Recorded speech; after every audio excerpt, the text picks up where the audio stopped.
All right, good afternoon all. My name is Brookie Best. I am a pharmacist by training. I'm faculty here in the School of Medicine and the School of Pharmacy.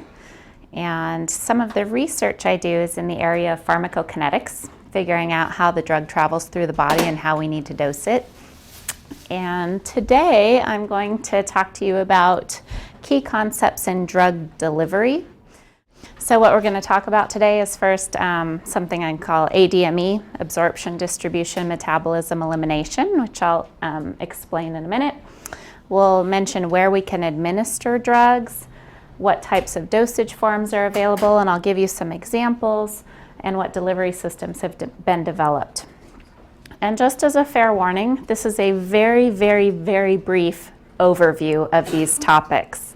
As some of the pharmacy students know, we actually cover these topics in 3 quarters, so a year-long course sequence in the pharmacy school.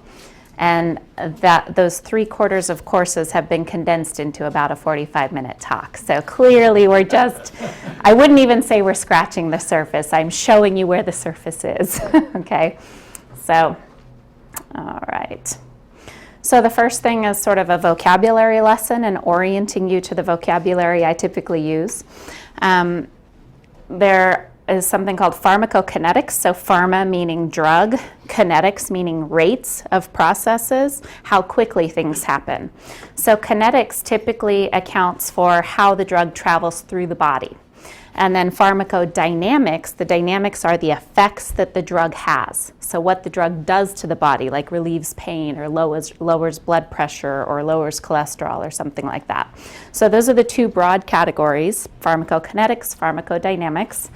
And within kinetics, we have absorption. So you have to give a dose of the drug and it has to be absorbed typically somehow into your systemic circulation or your bloodstream.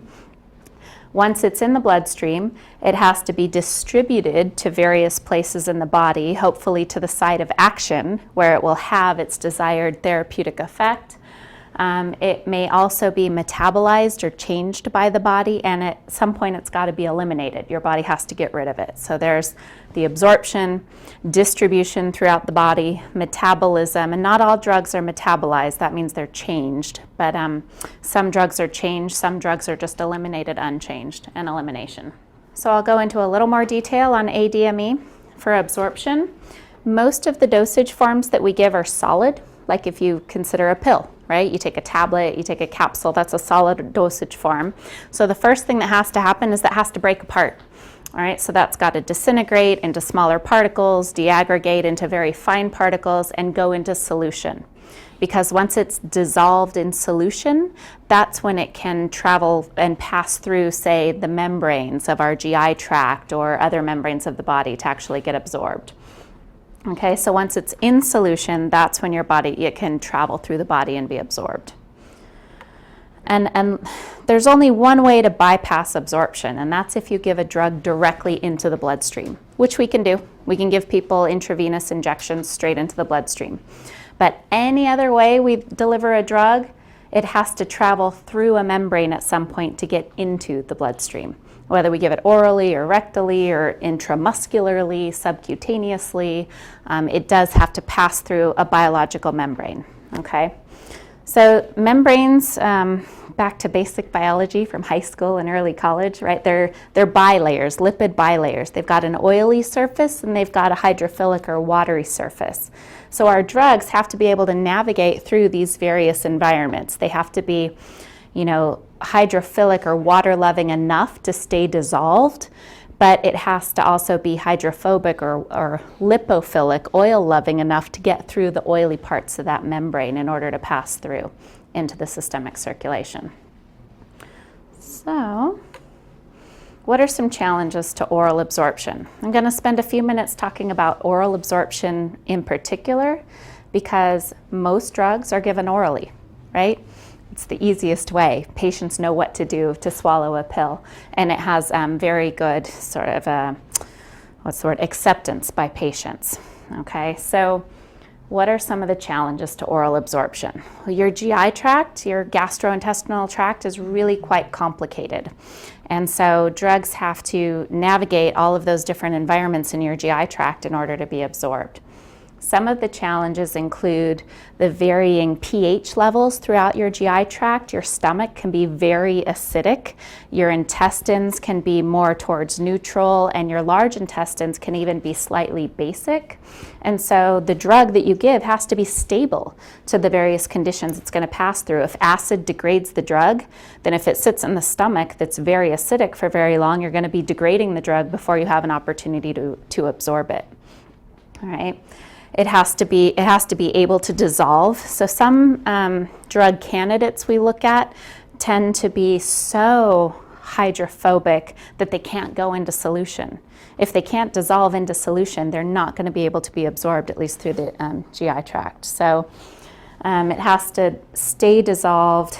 It has to dissolve fast enough that it won't pass all the way through your GI tract and still be, trying to dissolve. It has to be permeable to the gut membranes. That means it has to have the right balance of characteristics that allow it to pass through, like the lining of your intestine. Okay, so it has to have the right combination of properties. It has to be stable to your liver, in essence. So when you eat food or you ingest something, and it gets to your intestines, you have this vast surface area, right? These wound up intestines coiled, and the job of your body is to suck out all the nutrients, absorb all the proteins, the fats, the vitamins and minerals from your food. And the first place things go when they're absorbed from the intestines is straight to the liver, all right? So it comes to the liver first. The liver has a lot of different ways to detoxify whatever you ingested to prevent it from making it through to the bloodstream. Well, your liver might see a drug as a foreign substance or a poison or a toxin and might try to break apart or break down that drug and prevent it from getting to the bloodstream. Okay, so your drug has to be stable, or at least stable enough for some of it to get through the liver to make it into the bloodstream. There are some additional factors that affect oral absorption, such as how fast it travels through your GI tract. When you are fasting, you haven't eaten, and you maybe have a pill with some water, it actually passes through your stomach very rapidly. On a matter of minutes, 10, 15, 20, 30 minutes, it's made it to the intestines. However, if you take a nice big fat greasy meal with your drug, that drug might sit in your stomach now for 2, 3, 4, 5 hours, depending on your own body's individual workings. And so that's one thing that will affect how quickly you absorb a drug and maybe how much of the drug you absorb. Some drugs actually need all of that food content and they need to stay in the stomach for a while to get dissolved, whereas other drugs might be unstable to acid, so you don't want them sitting in the stomach very long because they might get degraded. So it's not a good or a bad thing. It really depends on the drug in terms of how quickly it passes through the stomach and whether or not it helps or hinders absorption. How quickly it passes through your intestines may affect how well it's absorbed. Whether it's retained in the colon or your large intestine can affect how well a drug is absorbed orally. How well your GI tract is perfused, the blood flow all around your intestines. Your food and diet can affect drug absorption. Sometimes the drug might bind to components in the food and not be available to be absorbed. Let's see what else. Disease or altered anatomy. If you have a gastric bypass, if you have a resection or a removal of some of the intestines, that decreases the surface area available for absorption. So again, this isn't a comprehensive list, and I'm not going to explain every single mechanism that can affect oral absorption, but you start to see that it's not as simple as just putting a chemical into a pill and taking it and assuming it's going to get into the bloodstream. Okay, there are a lot of different things that can affect how much of that drug is actually going to be absorbed when you take it orally.